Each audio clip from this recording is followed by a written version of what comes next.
తెలుగు రాష్ట్రాల్లో బొప్పాయి సాగు విస్తరిస్తోంది. ముఖ్యంగా అధిక దిగుబడినిచ్చే రకాలు అందుబాటులోకి వచ్చాక బొప్పాయి సాగు ఉన్నత స్థితికి చేరుకుంది. నాటిన 2 సంవత్సరాల వరకు దిగుబడినిచ్చే ఈ తోటలను కొత్తగా సాగు చేయాలనుకునే రైతులకు రకాల ఎంపిక కీలకం. విత్తనం మొదలు కోత కోసే సమయం వరకు సమగ్ర యాజమాన్య పద్ధతులు పాటిస్తే అధిక దిగుబడులను పొందవచ్చని తెలియజేస్తున్నారు కరీంనగర్ జిల్లా జమ్మికుంట కృషి విజ్ఞాన కేంద్రం శాస్త్రవేత్త వేణుగోపాల్.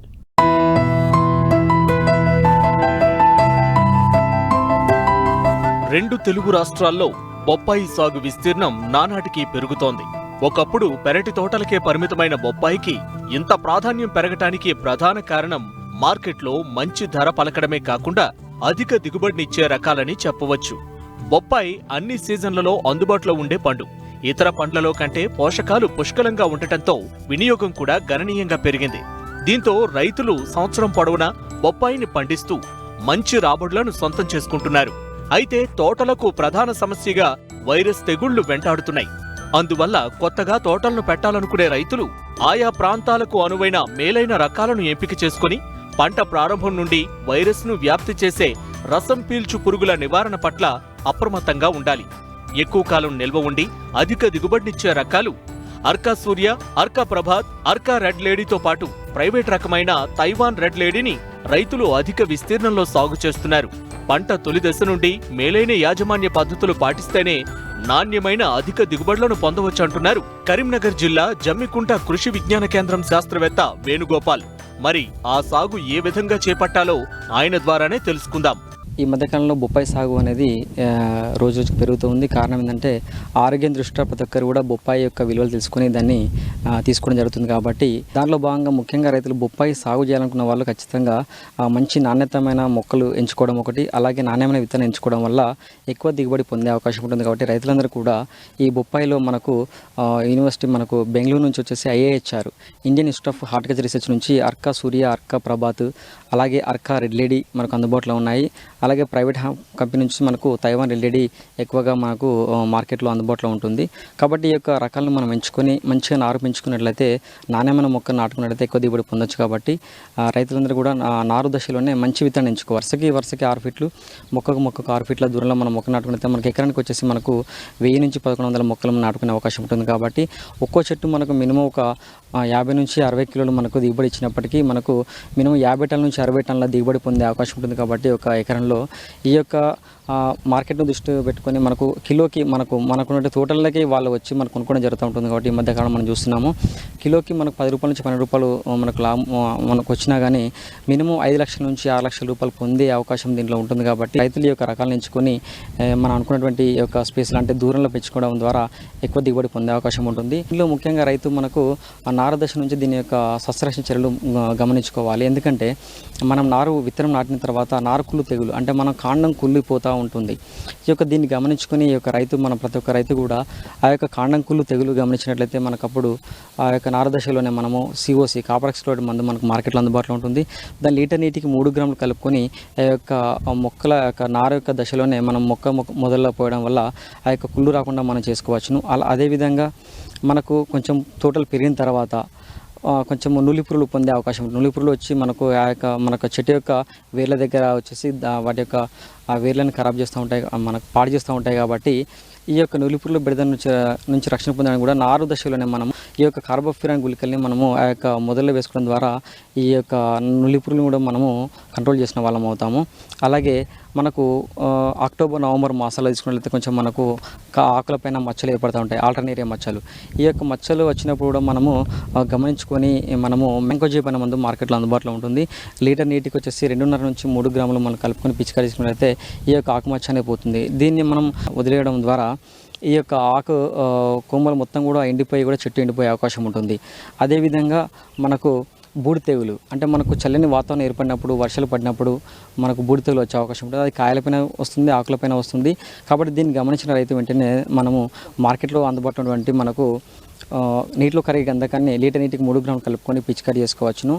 అదేవిధంగా హెక్సాకొనజోల్ మందు కూడా మనకు మార్కెట్లో అందుబాటులో ఉంది. లీటర్ నీటికి 2 ml కలుపుకొని కూడా మనం పిచికారీ చేసుకున్న ద్వారా మనకు బూడి తెగులు కంట్రోల్ చేసుకునే అవకాశం ఉంటుంది. అదేవిధంగా మనకు ఈ యొక్క కాండం కుళ్ళు అంటే నారు దశలో వచ్చే కాండం కుళ్ళు వేరు, మనకు పెద్దగా చెట్లు పెరిగిన తర్వాత కూడా కాండం కుళ్ళు వచ్చే అవకాశం ఉంటుంది. దీంట్లో ఏంటంటే మనం ముఖ్యంగా ఆ యొక్క కాండం యొక్క చివర కింద భాగాన మనకు జిగురు వంటి పదార్థం కారుతూ చెట్టు ఒకేసారి నేల కొరిగే అవకాశం ఉంటుంది. దీన్ని గమనించి మనము ఎక్కడైనా అనిపించినట్లయితే మనకు మామూలుగా మనం తయారు చేసుకున్నటువంటి మనం ట్రైకోడర్మా శిలీంధ్రాన్ని 1 కిలో తీసుకొని, ఒక 90 కిలో పశువుల ఎరువు తీసుకొని, ఒక 10 కిలో వేపపిండి తీసుకొని, ఇవన్నింటినీ మిక్సర్ చేసుకొని మనము ఒక 10 రోజుల పాటు మాగబెట్టడం ద్వారా దీనిలో ఈ యొక్క ట్రైకోడర్మా శిలీంధ్రము బాగా వృద్ధి చెందినటువంటి ఈ శిలీంధ్రాన్ని మనం మొక్క మొదల్లో వేసుకోవడం ద్వారా ఈ యొక్క కాండం కుళ్ళు తెగులు సోకే అవకాశం తక్కువ ఉంటుంది. కాబట్టి దీన్ని కూడా మనం ఉపయోగించుకోవడం ద్వారా ఎక్కువగా నష్టం లేకుండా, ఎక్కువగా మనం పురుగు మందులు కొట్టకుండా, మన శిలీంద్రనాశకాలు కొట్టకుండా కూడా ఉండే అవకాశం ఉంటుంది. కాబట్టి ఈ యొక్క కల్చర్ని తయారు చేసుకుని మనము ఈ యొక్క మొదలు వేసుకున్న ద్వారా ఈ యొక్క కాండం కుళ్ళు నివారించవచ్చును. అదేవిధంగా మొజాయిక్ మనము గమనిస్తూ ఉంటే ఆకులు కొన్ని పసుపు రంగు మారిపోతూ ఉంటాయి. దీనికి గల కారణం ఏంటంటే మనకు వైరస్ సోకడం కూడా ఒక విషయం. అదేవిధంగా దీంట్లో రింగ్ స్పాట్ వైరస్, బొప్పాయి రింగ్ స్పాట్ వైరస్ అనేది కూడా మనం దీని ద్వారానే ఎక్కువ మంది రైతులు వెనుకడు వేస్తూ ఉంటారు. ఈ యొక్క బొప్పాయి రింగ్ స్పాట్ వైరస్ని మనము ముందు గమనించుకోవాలి. అంటే ఈ యొక్క చెట్టు యొక్క ఆకులన్నీ కూడా, కొనలన్నీ కూడా మనకు మెలితిరుగుతూ ఉంటాయి, కొంచెము ఒక తీగలాగా మారిపోయే అవకాశం ఉంటుంది ఆకులన్నీ కూడా. దీన్ని గమనించుకుని రైతు ఆ యొక్క చెట్టుని అక్కడి నుంచి తీసివేయడం ఒకటి. అదేవిధంగా ఈ చెట్టు ఎక్కడైతే మనకు గమనిస్తామో ఆ చెట్టుని తీసేసి మన తోటంతా కూడా మనకు తెల్లదోమ పచ్చదోమ ఇవన్నీ సోకకుండా ఉండడానికి, ఆ దోమ నుంచి రక్షణ పొందడానికి ఇమిడాక్లోపిడ్ మందుని కూడా పిచికారి చేయడం ద్వారా కూడా మనకు ఈ యొక్క దోమ ద్వారా వ్యాప్తి వైరస్ కంట్రోల్ చేసిన వాళ్ళం అవుతాము.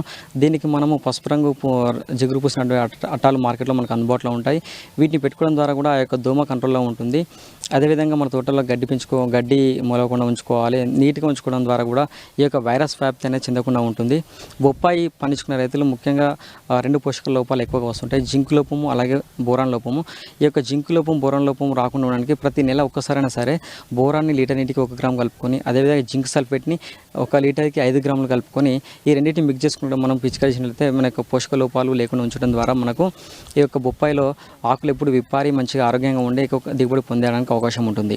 బొప్పాయిలో పోషకాలు అధికంగా ఉండటంతో వినియోగం నానాటికి పెరుగుతోంది. దీంతో వీటిని పండిస్తున్న రైతులకు సాగు ఆశాజనకంగా మారింది. అయితే ఈ పంటలో చీడపీడల వ్యాప్తి నానాటికి పెరిగిపోతూ ఉండడంతో సాగులో విజయం సాధించే వారి సంఖ్య నానాటికి తగ్గిపోతోంది. అధిక దిగుబడుల కోసం మేలైన యాజమాన్య పద్ధతులు పాటిస్తున్నప్పటికీ చీడపీడలు ఆశించి నష్టపోతున్నారు. సకాలంలో వీటిని గుర్తించి సమగ్ర సస్యరక్షణ చర్యలు చేపడితే అధిక దిగుబడులను తీయవచ్చు. ప్రతికూల వాతావరణ పరిస్థితుల్లోనూ భూసారం తగ్గినప్పుడు సూక్ష్మధాతు పోషక లోపాలు తలెత్తడం సహజంగా కనిపిస్తుంటుంది. సకాలంలో వీటిని గుర్తించి తగిన నివారణ చర్యలు చేపట్టకపోతే దిగుబడులు తగ్గడమే కాకుండా కాయ నాణ్యత కూడా కోల్పోతుంది. దీంతో మార్కెట్లో మంచి ధర రాదు. కాబట్టి సకాలంలో సూక్ష్మధాతు లోపాల నివారణ చర్యలను చేపట్టాలి. బొప్పాయి తోటల్లో ఎక్కువ కలుపు ఉండడం వల్ల మనకు పిండి నల్లి సోకే అవకాశం ఎక్కువగా ఉంటుంది.